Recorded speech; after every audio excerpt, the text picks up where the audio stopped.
The first thing the general said when he stepped into our house was a question that made absolutely no sense. "You call him your father?"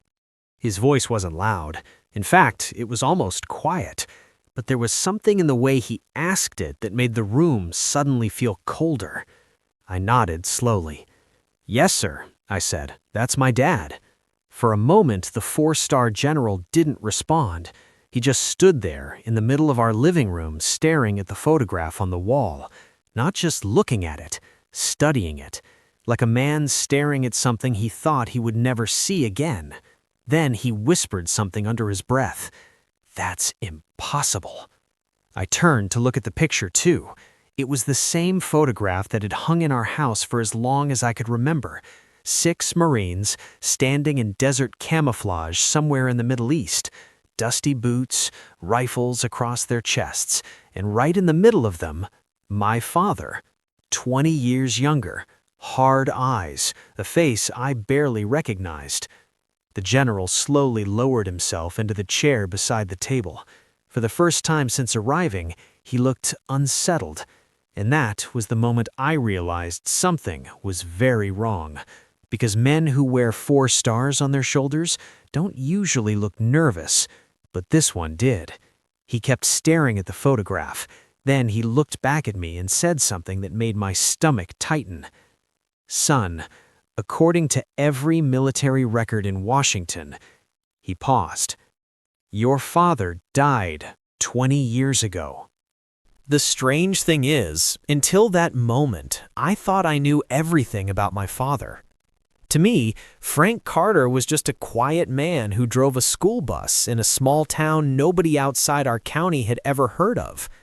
For 20 years, he drove the same yellow bus, same route, same schedule.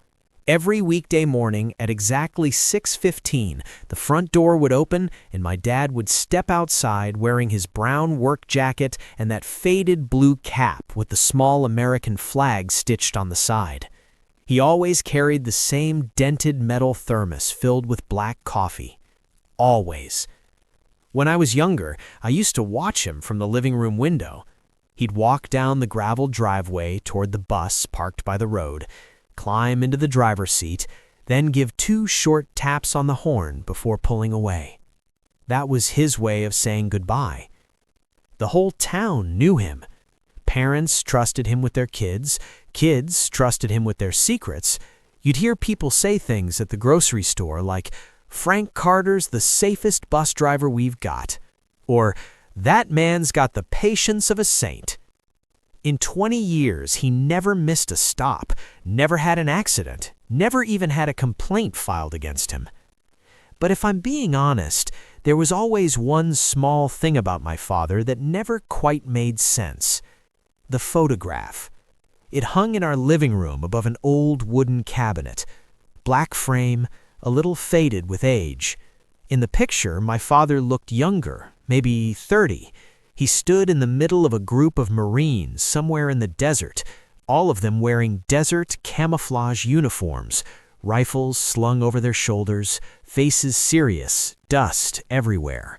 And right in the center was my dad. But he didn't look like the quiet bus driver I knew. His eyes looked different, harder, like someone who had seen things he never talked about. Growing up, I must have asked him about that photo 100 times. "Dad, when was that taken?" "Long time ago," he'd say. "Where were you stationed?" "Overseas." "What happened over there?" Every time he gave the same answer, "Nothing worth talking about." And that was always the end of the conversation. He never bragged, never told stories, never acted like someone who wanted recognition. If anything, he avoided the subject completely. On Memorial Day, when the town held its small parade down Main Street, my father never marched with the other veterans. He just stood quietly on the sidewalk, hat off, hand over his heart, watching. That was my father. Quiet, ordinary, a man who woke up early, worked hard, and came home every evening in time for dinner. The kind of man nobody would ever expect to have secrets. At least, that's what I believed until the afternoon the black sedan pulled into our driveway. It was a cool afternoon in early October, the kind of day when the wind carries the smell of dry leaves and distant wood smoke through the neighborhood. I had come home for the weekend to visit my dad. Since my mother passed away a few years earlier, the house had been quiet most days. Too quiet sometimes. That afternoon, my father was still finishing his bus route. I was standing in the kitchen making coffee when I heard the sound of tires crunching slowly over the gravel outside. At first, I thought it was my dad coming home early, but when I glanced through the window, I saw something that immediately felt out of place. A long black sedan had just pulled into our driveway. In a town like ours, cars like that didn't show up very often. The doors opened. A tall man stepped out wearing a dark military uniform. Even from the window, I could see the stars on his shoulders. 4 of them. My first thought was simple. He must be lost. But the man walked straight toward our front door like he knew exactly where he was. 3 slow knocks followed. Firm. Confident. The kind of knock that doesn't belong to someone asking for directions. I opened the door. Up close, he looked older than I expected. Late 60s maybe. Short gray hair, sharp blue eyes that seemed to notice everything at once. "Good afternoon," he said calmly. His voice carried a quiet authority, the kind that made people listen without being told. "Is this the residence of Frank Carter?" "Yes, sir," I said. "That's my father." For a moment, he studied my face. Then he nodded. "My name is General William Harrington," he said. "I served with your father many years ago." That sentence alone surprised me. My father had never mentioned serving with a general. "Is he home?" Harrington asked. "Not yet. He's finishing his afternoon route." The general nodded slowly. Then he said something I didn't expect. "Would it be all right if I waited?"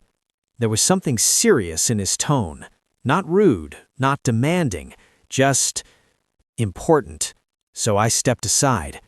"Of course, sir." He walked into the house, and the moment he stepped into the living room, everything changed because his eyes landed on the photograph above the cabinet. He stopped walking instantly, completely still. For a long moment, he didn't say a word. He just stared at the picture of my father standing in the desert beside those Marines. Then I watched something strange happen. The color slowly drained from his face. His hand gripped the back of the chair beside him, and under his breath, he whispered 2 quiet words. "My God." He looked back at me slowly, and that's when he asked the question that started everything. "You call him your father?" The question hung in the air between us. "You call him your father?" I nodded slowly. "Yes, sir," I said. "He's my dad." For a moment, the general didn't say anything. He just kept staring at the photograph on the wall, the way someone stares at something that shouldn't exist. Finally, he walked closer to it, slowly, carefully, like he was afraid the picture might disappear if he blinked. "That's him," he murmured quietly. "There's no doubt." I stepped beside him and looked at the photograph again. The same picture that had hung in our house my entire life. 6 Marines standing in the desert, dusty uniforms, serious faces, and my father standing in the middle of them. "What is it?" I asked. The general didn't answer right away. Instead, he turned toward me with a strange expression on his face. Not anger, not confusion, something closer to disbelief. Then he said the words that made my stomach tighten. "Son, according to every military record in Washington," he paused for a moment, "that man died 20 years ago." The sentence landed like a punch to the chest. I blinked at him. "I'm sorry, what?" The general looked back at the photograph again. Then he walked slowly toward the chair beside the kitchen table and sat down. He rubbed his hand across his face like a man trying to wake himself up from a dream. "I attended his memorial," he said quietly. The room suddenly felt smaller. "What memorial?" I asked. "Captain Frank Carter's." Hearing my father described with a military rank felt strange, unfamiliar. like someone talking about a completely different person.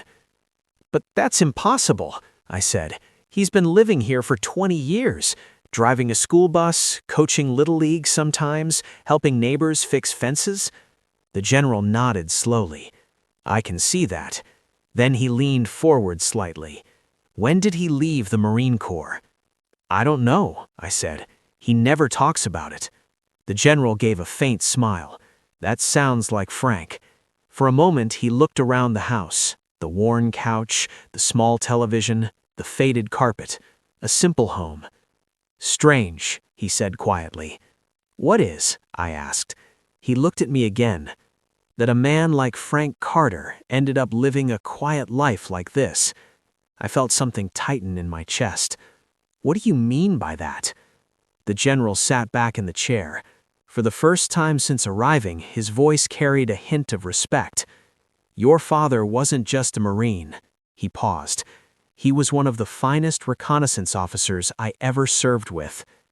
I stared at him. "My dad?" The general nodded slowly. "Back in 1991, during the Gulf War," he looked at the photograph again. "Your father commanded one of the most dangerous recon teams in the entire battalion." The room felt silent again, and suddenly, the quiet bus driver I had known my entire life started to look like someone I had never truly understood. General Harrington leaned forward slightly, resting his elbows on the kitchen table. For a moment, he looked like a man remembering something from a very long time ago. "Back in 1991, he began quietly, "during the Gulf War, your father commanded a reconnaissance unit attached to my battalion." I tried to imagine that. My father, the same man who spent his mornings greeting school children and reminding them to stay seated while the bus was moving. A Marine officer? It felt unreal. "What exactly does a reconnaissance unit do?" I asked. The general gave a small nod. "Recon Marines move ahead of everyone else," he explained. "They operate far beyond the main force. They observe enemy positions, gather intelligence, and report back." He paused, "sometimes miles behind enemy lines." The way he said it made the danger obvious. "It's some of the most difficult work in the military." His eyes moved back to the photograph. "Your father had a reputation," he continued. "Cool under pressure, smart, careful." He shook his head slightly. "In war, that combination is rare." I stayed quiet, listening. "There was one mission," Harrington said slowly, "one that changed everything." Outside, the wind rustled through the trees again. The house felt strangely still. "What happened?" I asked. The general hesitated. For the first time since arriving, he seemed unsure about how much he should say. Finally, he spoke. "A battalion of American soldiers had been trapped after an unexpected Iraqi counterattack. Nearly 400 men." My throat tightened. 400? Yes. They were surrounded. No supplies. No clear escape route. He looked directly at me. If help hadn't reached them, they would have been wiped out. I felt a strange heaviness in my chest. "So what did my father do?" The general nodded slowly. "Frank volunteered." "Volunteered for what?" "To lead a recon team through enemy territory and find a way out." I leaned back in the chair. "You're saying he went out there alone?" "Not alone," Harrington said. "He took 5 men with him, 6 Marines total." He paused again. "They traveled nearly 30 miles through hostile desert, at night, on foot. No vehicles, no backup, no support. Just 6 men moving through enemy territory in complete darkness." The image was hard to imagine, but the general continued.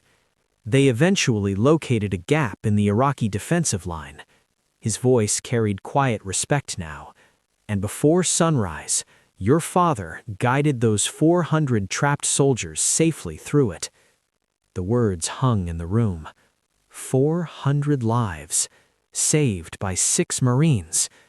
And one of them was my father. For a long moment, neither of us spoke. I kept thinking about what the general had just said. 400 soldiers, saved because my father had led a team through enemy territory. It sounded like something out of a war movie. But General Harrington's expression hadn't changed. If anything, it had grown darker. "What happened after that?" I finally asked. The general looked down at his hands. "The mission didn't end the way it should have." Those words immediately made my stomach tighten. "What do you mean?" He leaned back in the chair slowly.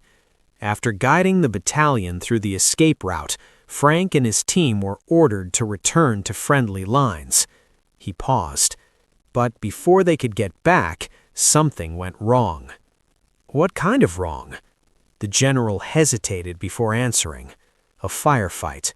The word felt heavy in the quiet room. "Enemy patrol intercepted them during the return." I swallowed. "Were they okay?" The general shook his head slightly. "Not all of them." My chest tightened. 2 members of the team were killed. For a moment, the kitchen felt very quiet. Even the ticking clock on the wall sounded louder. "What happened next?" I asked. The general looked at me tearfully. "This is where the story stops being simple." He paused again. "An investigation was opened." "For what?" "Command wanted to know why Frank's team had moved farther east than originally planned." "But you said he had orders." The general gave a slow nod. "He did, but the message came through an unusual channel." I frowned. "What does that mean?" "It means the chain of command later claimed those orders were never officially authorized." The words didn't make sense at first. "So they thought my dad disobeyed orders?" "That's exactly what they said." I stared at him. "But that's not true." The general looked back at the photograph on the wall. "No," he said quietly, "it wasn't." "Then why blame him?" For the first time since arriving, the general looked tired. "Because sometimes," he said slowly, "the truth becomes inconvenient for the people in charge." He looked back at me. There was a colonel involved in the planning of that operation, very well connected. A failed mission would have destroyed his career. The meaning slowly started to sink in. "So they blamed my father." The general nodded once. "They needed someone responsible, and Frank was the easiest choice." I felt anger rising in my chest. "What happened to him?" The general looked at me steadily. "Officially, Captain Frank Carter was listed as killed in action during that operation." The room felt suddenly colder. "But he wasn't." "No," the general said quietly. "He survived." Then he added something that made the entire story even stranger. But after that report was signed, his entire military record disappeared. For a moment, the room was completely silent. I sat there trying to process everything the general had just told me. My father, a Marine captain, a reconnaissance officer, a man who had helped save 400 soldiers, and according to official records, a man who had died 20 years ago. None of it made sense. I was about to ask another question when I heard something outside. The familiar sound of gravel crunching beneath tires, a yellow school bus engine. My heart skipped a beat. "Dad," I said quietly. I stood and walked to the window. The bus rolled slowly into the driveway, exactly the way it had every afternoon for the last 20 years. Same yellow paint, same steady driver behind the wheel. But now everything felt different, because the quiet man driving that bus wasn't just a small-town driver. According to the general sitting in our kitchen, he was a man the military believed was dead. Behind me, I heard the general stand up. The soft rustle of his uniform filled the quiet room. For a moment, he just stared toward the front door. "I never thought I'd see him again," he said quietly. The bus engine shut off. The door opened with its familiar pneumatic hiss. A few seconds later, I heard footsteps on the gravel outside. Then the front door opened. My father stepped inside. Brown jacket, old blue cap, lunch bag in one hand. He looked exactly the same as always. For a moment his eyes landed on me, then they moved toward the man standing in the living room, and for the first time in my entire life, I saw my father freeze. The two men stared at each other, 20 years of history hanging silently in the air between them. Finally, my father spoke, his voice calm but guarded. Robert Harrington. He said the name like he had said it 1,000 times before. You took your time finding me. The general's reply was almost a whisper. Frank, we need to talk. My father slowly set his lunch bag on the kitchen counter. He took off his cap and placed it beside it. No sudden movements, no raised voices, but there was a tension in the room that made the air feel heavier. My father poured himself a cup of coffee. Then he sat at the table like this was just another normal evening. The October sunlight came through the window, catching the steam rising from his cup. Finally, he looked at me. You want to know the truth, don't you? I nodded slowly. My father took a quiet sip of coffee. Then he looked back at the general. I suppose after 20 years, the story finally caught up with me. For a few seconds, my father didn't say anything. He simply stared down at the coffee cup in his hands. The steam slowly disappeared into the quiet kitchen air. Finally, he looked up. His eyes moved from me to the general, then back to the photograph on the wall. I suppose you've already told him part of it, my father said quietly. General Harrington nodded. I told him about the mission. My father gave a slow breath through his nose. Then you know how it started. He leaned back slightly in his chair. But you don't know how it ended. The room felt still again. Outside, the wind moved through the trees. My father looked at me carefully. You asked earlier why I never talked about that photograph, he said. I nodded. Because that picture reminds me of 6 men, he said. His voice was calm, but there was something heavy behind it. Good men. He paused. 2 of them never came home. I remembered what the general had said. The firefight, the investigation, the blame. What really happened after the mission? I asked. My father stared at the table for a moment before answering. When we returned from the desert, he said slowly, the story had already been written. What story? That the operation failed because I disobeyed orders. General Harrington spoke quietly. Which wasn't true. My father gave a small nod. The orders we received came through a field transmission. But later, command said that message was never authorized. So they blamed you, I said. My father looked at me. They blamed the easiest target. The words felt heavy in the quiet kitchen. There was a colonel involved, he continued.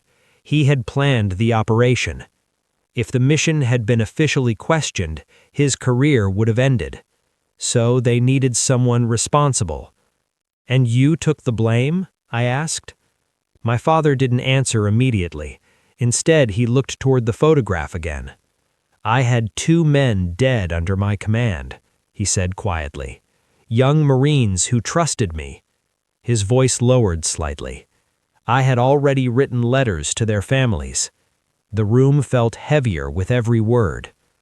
What happened next? I asked. My father leaned forward slightly.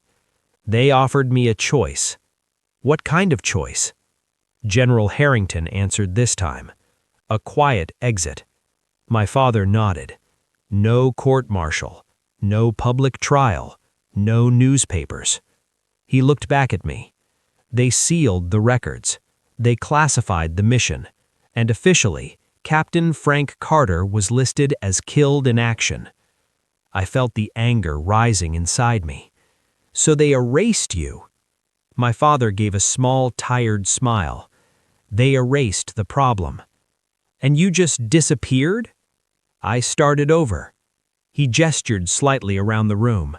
This house, this town, the bus route.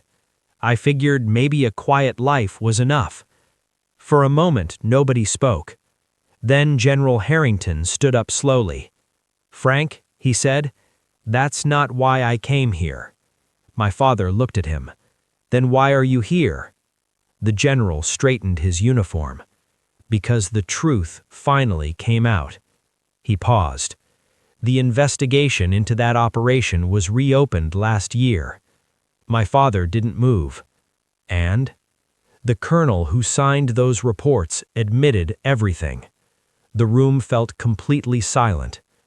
General Harrington looked at me, then back at my father. "Frank Carter, your record has been restored." He paused. "And the Marine Corps would like to welcome Captain Carter back with full honors." For the first time since the general arrived, my father looked surprised. Not proud, not excited, just quiet. He looked around the house slowly. Then he said something that I will never forget. "I spent 20 years trying to be an ordinary man," he said softly, "and that was the best 20 years of my life."